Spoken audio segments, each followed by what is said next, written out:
দর্শক, এই মুহূর্তে আছি শাহবাগের পাশে হচ্ছে জাতীয় জাদুঘর। সেই জাতীয় জাদুঘরের সামনে থেকে মূলত জাতীয় হিজরি নববর্ষ উদযাপন পরিষদের যারা রয়েছে তারা কিন্তু এই হিজরি নববর্ষ 1447 স্বাগত র্যালি করছেন। দেখানোর চেষ্টা করছি গ্লোবাল টেলিভিশন ফেসবুক পেজে।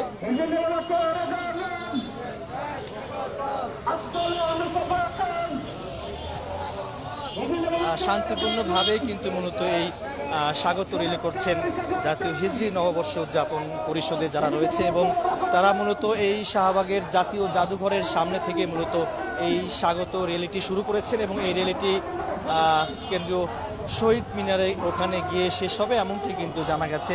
এই মুহূর্তে আপনারা যেমনটি দেখতে পাচ্ছেন পহেলা মহরম 1447 হিজরি 27 জুন 2025 আজকে শুক্রবার মূলত এই জাতীয় জাদুঘরের সামনে থেকে মূলত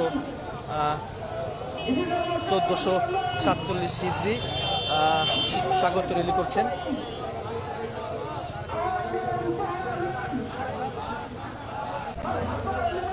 মূলত এই র্যালিটি কেন্দ্রীয় শহীদ মিনারে ওখানে যাবেন, ওখানে যাওয়ার পরে শেষ হবে এবং ওখানে সাংস্কৃতিক অনুষ্ঠান হবে, ইসলামিক অনুষ্ঠান হবে, বিভিন্ন হাম বা গজল ওখানে গাওয়া হবে, এবং ওই অনুষ্ঠানে মূলত আজকে তথ্য উপদেষ্টা অন্তর্বর্তীকালীন সরকারের তথ্য উপদেষ্টা মাহফুজ আলম ওখানে প্রধান অতিথি হিসাবে অংশগ্রহণ করবেন।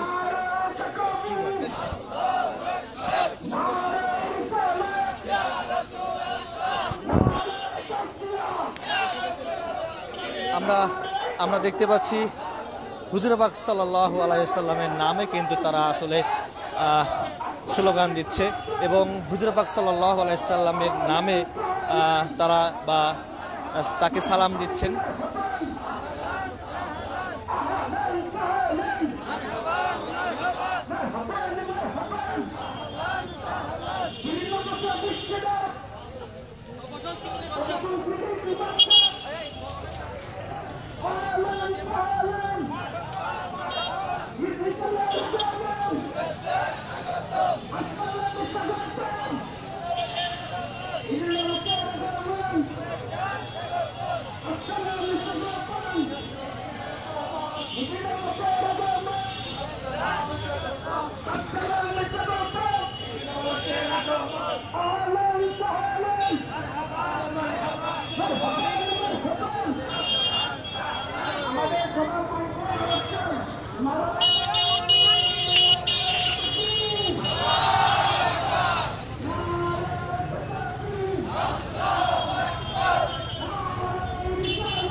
দর্শক, যেমনটি দেখতে পাচ্ছেন খুব শান্তিপূর্ণভাবে কিন্তু হিজরি নববর্ষ 1447 স্বাগত র্যালি করছেন জাতীয় হিজরি নববর্ষ উদযাপন পরিষদ। এই র্যালিটি শুরু করেছেন শাহবাগের পাশে জাতীয় জাদুঘরের সামনে থেকে মূলত এই র্যালিটি শুরু করেছেন, এবং এই র্যালিটি ঢাকা বিশ্ববিদ্যালয়ের রাজু ভাস্কর্যের পাদদেশ হয়ে কেন্দ্রীয় শহীদ মিনারে গিয়ে ওখানে শেষ হবে, এবং ওখানে সন্ধ্যার পরে আসলে ইসলামী সাংস্কৃতিক অনুষ্ঠান হবে। সেই সাংস্কৃতিক অনুষ্ঠানে তারা অংশগ্রহণ করবেন, এবং সেই সাংস্কৃতিক অনুষ্ঠানে প্রধান অতিথি হিসাবে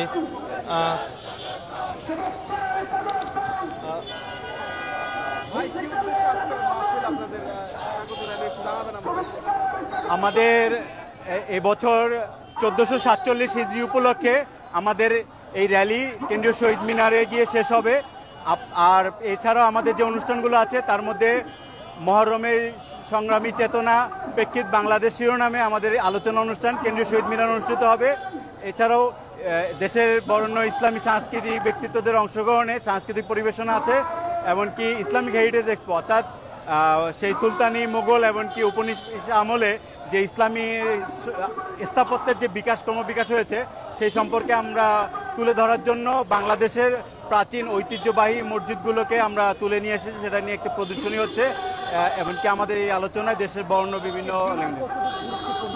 আসলে মুসলমানদের ইবাদতের সাথে এই হিজরি সনের গুরুত্ব অপরিসীম।